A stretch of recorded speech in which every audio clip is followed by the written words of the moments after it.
hər vaxtınız xeyir olsun. Bugün sizinlə 12 aprel 2026-cı ildə olan buraxılış imtahanının qrammatika suallarını izah edəcəyik. İzaha başlamamışdan əvvəl onu qeyd etmək istəyirəm ki, əgər onlayn və canlı dərslərimizə qoşulmaq istəsəniz, rəylər bölməsində yaza bilərsiniz. İndi keçək qaydaların izahına baxaq. Demək, 27-ci sualdan başlayırıq. Biri feilin indiki zamanının inkarındadır. Biz bilirik ki, indiki zamanda və qeyri-qəti gələcək zamanda mamə öz saitini itirir. İndi gəlin variantlardan baxaq görək, hansı bizim doğru cavabımız olacaq. Gəlməmişdir. Burada biz bilirik ki, mış keçmiş zaman şəkilçisidir. Ona görə bizim doğru cavabımız deyil. Gəlmədi sözündə d şudi keçmiş zaman şəkilçisidir. Ona görə bizim doğru cavabımız da B deyil. Gəlməz. Biz bilirik ki, qeyri-qəti gələcək zamanda mamə öz saitini itirdi. Həm də üçüncü şəxsdə işləndiyi zaman maz-məs formasında olacaq. Bu da qeyri-qəti gələcək zamanın inkarı olduğuna görə bizim doğru cavabımız deyil. Gəlmir sözündə bəli, indiki zamanda mamə öz saitini itirdi. Burada ır indiki zamanın şəkilçisidir, mu inkarlıqdır. Bizim doğru cavabımız deybəndidir. Gəlməyib sözündə mamə inkardır. Ib burada keçmiş zaman şəkilçisidir. Ona görə bizim doğru cavabımız E-də deyil. Doğru cavabımız 27-də deybəndidir. 28-ci sualla davam eləyək. Deyir, hansı sırada yalnız 2 sözdə eyni hərf buraxılmışdı. Demək, variantlarda 3 söz verilib, ancaq bunlardan ikisində eyni hərf buraxılmış olsun. Buldozer, burada D samiti buraxılmışdı. Foto etüd D buraxılmışdı. Xınayaxdı D. Demək, bunların hər birində D samiti buraxılmışdı. Bizdən də 2 sözdə eyni hərf buraxılsın deyir. Ona görə A bəndi doğru deyil. Asfalt burada F samiti buraxılmışdı. Güvəncdə V samiti buraxılır. Burada qəlb sözünü həm qəlb kimi də düşünə bilərik. Ancaq yenə də hər iki vəziyyətdə bizim doğru cavabımız deyil. Ambisiya sözündə M samiti buraxılmışdı. Tramvay yenə də M samiti buraxılır. Ambulatoriya sözündə də yenə də M samiti buraxılır. Burada da üçündə də eyni samit buraxıldığına görə bizim doğru cavabımız deyil. Sellofan, burada O saiti buraxılmışdı. Pianino O saiti buraxılmışdı. Aranjiman A saiti buraxılmışdı. Bəli, bizim doğru cavabımız D bəndidir. Nəyə görə? Çünki bizdə 3 sözdən ikisində eyni hərf buraxılsın deyir. Orada da hər iki sözdə də O saiti buraxılmışdı. Birində A saiti buraxılmışdı. Ona görə bizim doğru cavabımız D bəndidir. Boykot sözü O ilə yazılır. Bariyer kimi yazılır. Müntəxəbat. Burada da Ə buraxılmışdı. Burada da müxtəlif saitlər buraxıldığına görə bizim doğru cavabımız E deyil. Demək, indi davam edək 29-cu sualla. Əlbəttə, çalışqan şagird dərslərini vaxtında hazırlayar, cümləsinin sintaktik təhlil sxemini müəyyən edin. Biz bilirik ki, əziz şagirdlər, əlbəttə burada modal sözdür və biz bunu cümlə üzvü kimi təhlil edə bilmirik. Köməkçi nitq biz bilirik ki, cümlə üzvü olmur. Təbii ki, qoşma istisnadır. Qoşma qoşulduğu sözdən bir yerdə cümlə üzvü ola bilər. Ancaq burada modal söz kimi götürülüb, ona görə cümlə üzvü deyil. Çalışqan şagird dərslərini vaxtında hazırlayar. Hazırlayar xəbərimiz. Kim dərslərini vaxtında hazırlayar? Şagird. Hansı şagird? Çalışqan. Dərslərini nəyi? Bu da tamamlıq. Vaxtında nə zaman? Bu da zərflikdir. Demək, bizim doğru cavabımız hansı olacaq? Təyin, mübtəda, tamamlıq. Aha, D bəndi olacaq. İndi keçək 30-cu sualına davam edək. Hansı sözdə 2 leksik, 2 qrammatik şəkilçi var? Yaraqlanmaq sözündə demək, yaraq sözün köküdür. Dilimizdə yaraqlamaq sözü olmadığına görə lan şəkilçisini bölə bilmirik. Bir dənə leksik götürürük. Maq da burada qrammatikdir. Bizim doğru cavabımıza uyğun gəlmir. Qurudakılardan sözündə quru sözün köküdür. Dakı leksik şəkilçidir. Lar və dan qrammatik şəkilçilərdir. Bu da bizim cavabımıza uyğun deyil. Qurulmuşdu sözündə qurmaqdan qurulmaq, mış və dır qrammatik şəkilçilərdir. Ona görə bu da doğru cavab deyil. Vətənpərvərlikdir sözündə vətən sözün kökü, pərvər leksik şəkilçidir, lıq leksik şəkilçidir, dır qrammatikdir. Ona görə debəndi də deyil. Uçqundakılardandır sözündə uç sözün kökü, uçqun leksik, Daki leksik, lar və dır qrammatikdir. Bəli, bizim doğru cavabımız E bəndidir. 2 leksik və 2 qrammatik şəkilçidən istifadə olunmuşdur. Yalnız biri saydır. Demək burada 1-ə 5. Bu say deyil, çünki özündən sonra feil tələb edir. 1-ə 5 artmaq məsələn. Bu o nitq hissəsi olaraq zərfdir. Ona görə say deyil, doğru cavabımız deyil. Birgə sözü yenə də zərfdir, doğru cavabımız deyil. Çoxalmaq sözü feildir. Sonsuz sözü sifətdir. 1-2 bəli, bizim doğru cavabımız E bəndidir. 1-2, onu da qeyd edeyim ki, müəyyən miqdar saylarının təkrarı, məsələn 1-1, 2-2 bunlar da say olmur, zərf olur. Bizim burada da doğru cavabımız oldu E bəndi. İndi 32-ci sualdan davam edək. Hansı cümlədə məqsəd zərfliyi işlənib? Düşmən qorxaraq geri çəkildi. Kim geri çəkilir? Düşmən çəkildi. Geri zərflik. Nə tərzdə geri çəkilir? Qorxaraq. Yəni burada tərzi hərəkət zərfliyi işlənmişdir. Məqsəd zərfliyi yoxdur. Ona görə doğru cavabımız A deyil. Dostunu təbrik etmək üçün hədiyyə aldı. Aldı. Kim alır? O, yəni burada mübtəda buraxılmışdı. Hədiyyəni burada tamamlıqdır. Dostunu təbrik etmək üçün, bəli, bu zərflikdir və məqsəd zərfliyidir. Biz bilirik ki, məqsəd zərfliyi maq üstəgələk üçün bu formada düzəlir. Bu da məqsəd zərfliyidir. Bəli, bizim doğru cavabımız B bəndidir. İstidən qonaqların hamısı tərləmişdi. Tərləmişdi. Kim tərləyir? Qonaqların hamısı. Bu, üçüncü nöqtəyini söz birləşməsində ayıra bilmirik. Bir yerdə mübtəda olur, qonaqların hamısı. İstidən, bəli, bu zərflikdir, amma uşaqlar, burada diqqət yetirin, istidən sözünü biz səbəb zərfliyi götürəcəyik. Nəyə görə? Çünki isti olduğu üçün. Yəni bunu dəyişdirib bu formada da işlədərək sən məqsəd yoxsa səbəb zərfliyi olduğunu aydınlaşdıra bilərsən. Və biz bilirik ki, maq üstəgəl üçün olanda məqsəd zərfliyini düzəldirdik. Feili sifət üstəgəl üçün olduğu zaman da səbəb zərfliyini düzəldirik. Burada da biz bunu dəyişdirdiyimiz zaman feil sifət üstəgəl üçün olur. Yəni isti olduğu üçün, buna görə də səbəb zərfliyidir. Bizim doğru cavabımız da C deyil. Uşaq tərifləndiyi üçün həvəsə gəlmişdi. Burada da uşaq həvəsə gəlir. Nə səbəbə? Burada da səbəbdir. Tərifləndiyi üçün. Çünki feil sifət üstəgəl üçün yenə də burada da səbəbdir. Səbəb zərfliyidir. Anar 5 aldığı üçün çox sevinirdi. Demək burada anar sevinir. Demək burada da səbəbi var da. Nə səbəbə sevindi? 5 aldığı üçün çox sevindi. Burada da yenə də miqdar zərfliyi olacaq. 5 aldığı üçün burada da yenə feil sifət üstəgəl üçün olduğuna görə səbəb zərfliyidir. Bizim doğru cavabımız oldu B bəndi.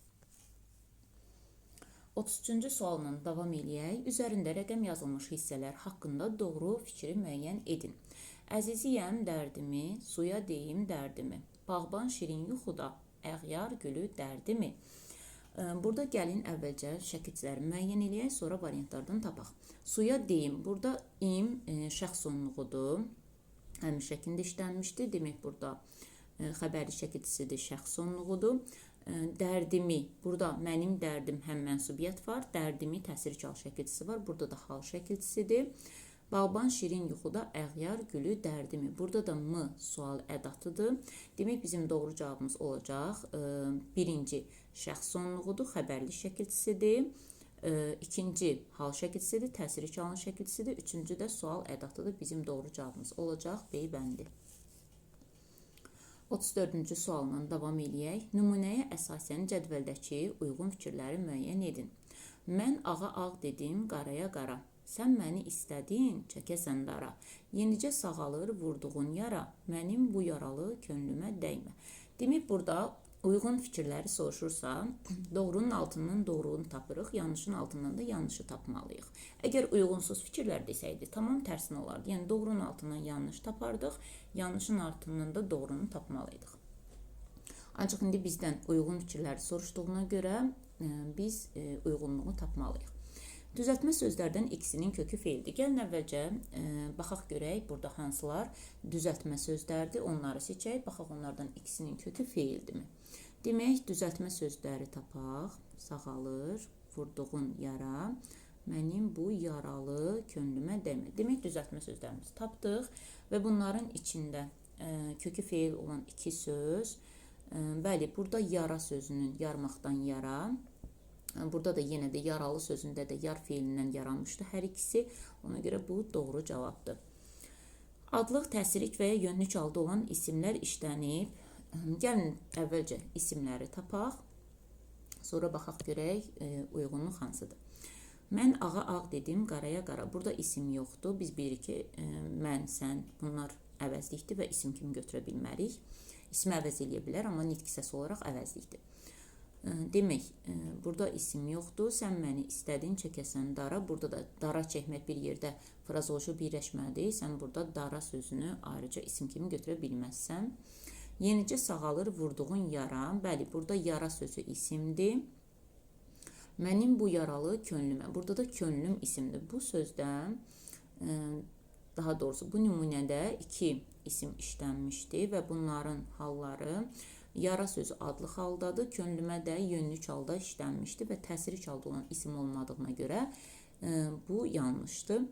Təsriflənməyən feil tərkib əmələ gətirib. Gəlin baxaq görək təsriflənməyən feil var, yoxsa yox. Ondan sonra müəyyən edək ki, tərkib əmələ gətirib, yoxsa yox. Mən ağa ağ dedim, qaraya qara. Burada demək təsriflənməyən feil yoxdur. Sən məni istədin, çəkəsən dara. Burada da təsriflənməyən feil işlənməyib. Yenicə sağalır vurduğun yara. Bəli, vurduğun sözü burada təsriflənməyən feildir. Mənim bu yaralı könlümə demə. Burada işlənməmişdir. Burada demək vurduğun sözü feil sifətdir, təsriflənməyən feildir. Ancaq tərkib əmələ gətirməmişdir. Vurduğun yara hansı yara? Ayrılıqda özü təyin kimi çıxış eləyir. Ona görə tərkib əmələ gətirməyib. Bu yanlış cavabdır. Əvəzliklərin hamısı ismi əvəz edib. Gəlin nümunədə əvəzlikləri müəyyən eləyək. Ondan sonra doğru cavabı tapaq. Mən ağa ağ dedim, qaraya qara. Sən məni istədin, çəkəsən dara.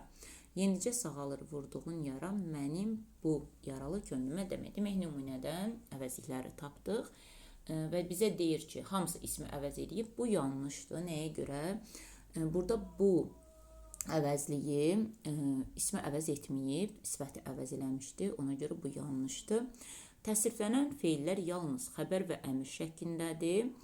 Gəlin təsriflənən feilləri əvvəlcə müəyyən edək, ondan sonra cavabımıza baxaq. Mən ağa ağ dedim, qaraya qara. Sən məni istədin, çəkəsən dara. Yenicə sağalır vurduğun yara, mənim bu yaralı könlümə dəymə. Demək, biz təsriflənən feilləri müəyyən elədik. İndi baxaq görək bunlar hansı şəkillərdədir. Mən ağa ağ dedim. Burada zaman şəkilçisi işləndiyinə görə bu xəbər şəklindədir. Sən məni istədin. Yenə burada da d zaman şəkilçisindən istifadə eləmişik, xəbər şəklindədir. Çəkəsən dara. Burada Aə arzu şəklindədir. Yəni demək, arzu şəklində işlənibsə, bu yanlış cavab olacaq. Sonra digər feilə də baxaq. Sağalır. Burada da indiki zamandadır, xəbər şəklindədir. Dəymə sözü əmr şəklindədir. Demək, bu nümunədə xəbər və əmr şəklində işlənən, təsriflənən feillər var, ancaq arzu şəklində də var. Yəni, bizim doğru cavabımıza ona görə uyğun gəlmir. Əlamət bildirən isimləşmiş sifətlər işlənmişdir. Gəlin sifətləri müəyyən eləyək, görək bunlar isimləşibmi? Ağa ağ dedim, qaraya qara, sən məni istədin, çəkəsən dara. Yenicə sağalır vurduğun yara, mənim bu yaralı könlümə dəymə. Demək, nümunədəki sifətləri müəyyən elədik.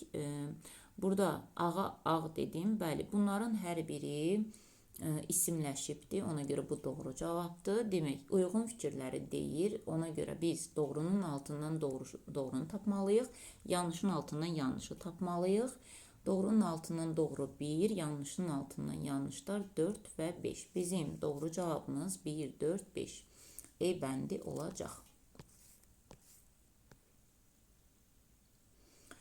35-ci sualdan davam eləyək. İkinci dərəcəli üzvün iştirak etdiyi adlıq cümlələrin sırasını müəyyən edin. Biz bilirik ki, əziz şagirdlər, adlıq cümlələrdə xəbər iştirak etmir. İkinci dərəcəli üzv iştirak edə bilər, bəli, ancaq xəbər iştirak etmir. Yalnız mübtəda əsasında formalaşan cümlələrdir, adlıq cümlələr. Düzdür, ikinci dərəcəli üzvlərdə iştirak edə bilər. Şuşa şəhəri bu ikinci növ təyini söz birləşməsidir. Bir yerdə mübtədada ayıra bilmirik. Həcər ananın ömrünün axıl vaxtları bu yenə birlikdə götürülür. Mübtədadır. Burada ikinci dərəcəli üzv iştirak etməyib. Payızın son ayı 3-cü növ təyini söz birləşməsində ayıra bilmirik. Bir yerdə mübtədadır. Dəniz sahili 2-ci növ təyini söz birləşməsində ayıra bilmirik mübtədadır. İmtahan nəticələri bir yerdə götürülür. Bu da mübtədadır. Həyəcan, sevinç bunlar ayrılıqda götürülür və bunlar da deyil. 10-cu sinifin uşaqları. Sinifin uşaqları bir yerdə mübtədadır. Çünki 3-cü növ təyin söz birləşməsində ayıra bilmirik. Hansı sinifin uşaqları 10-cu? Uşaqlar, onu da qeyd edeyim ki, ismi birləşmədən əvvəl təyini ayıra bilərik. Ancaq feili birləşmələrdən əvvəl biz təyini ayıra bilmirik.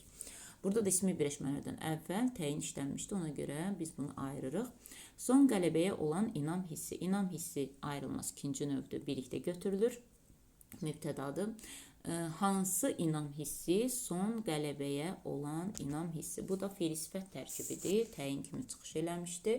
Bizim doğru cavabımız oldu. D-bəndi. Səngər mübtədadır. Əskərlər, komandirlər bunlar ayrıca mübtədadır. İkinci dərəcəli üzv iştirak etməyib. Demək, bizim doğru cavabımız oldu. D-bəndi. Hansı nümunədə xitab söz birləşməsi ilə ifadə olunub? Demək, xitab biz bilirik ki, müraciət bildirən sözlərə xitab deyirik və söz birləşməsi olmağından ötürü də ən azı 2 əsas nitq hissəsi istifadə olunmalıdır. Böyük oğlum, kiçik qızım dərs əlaçısıdır. Burada xitab yoxdur. Hansı oğlum? Böyük, oğlum mübtədadır, kiçik, qızım dərs əlaçısıdır. Bu bir yerdə xəbər kimi götürülür. Burada xitab yoxdur. Əzizim, sirdaşım, köməyim sənsən. Bax, bu nümunədə əzizim, sirdaşım sözünü biz xitab kimi də düşünə bilərik. Xitab kimi düşünməyə də bilərik. Mübtəda kimi də düşünə bilərik. Ancaq yenə də bizim doğru cavabımız deyil. Çünki bizdən xitab söz birləşməsindən ifadə olunsun deyir. Burada da sözlə ifadə olunub, söz birləşməsindən deyil. Ona görə B bəndi də deyil. Niyə məlulsan, adaqlar qızı? Bəli, bizim doğru cavabımız C bəndidir. Müraciət bildirən söz, yəni xitab adaqlar qızıdır və ikinci növ təyini söz birləşməsindən ifadə olunub. Doğru cavabımız C bəndidir. Şairdir, görünür, düz ilqarı var. Burada xitab yoxdur. Ay yoldaş, əvvəlcədən məlumat vermək lazım idi. Bəli, burada xitabdan istifadə olunub, ay yoldaş. Ancaq burada ay köməkçi nitq hissəsi olduğuna görə söz birləşməsi əmələ gətirməyib. Ona görə burada da söz birləşməsindən ifadə olunmayıb. Bizim 36-da doğru cavabımız oldu. C bəndi. Əziz şagirdlər, videomu bəyəndinizsə, bəyənməyi, rəy yazmağı da unutmayın. Başqalarına da faydalı olsun deyə videomuzu paylaşa bilərsiniz. Əvvəlcədən çox təşəkkür eləyirəm. Çox sağ olun.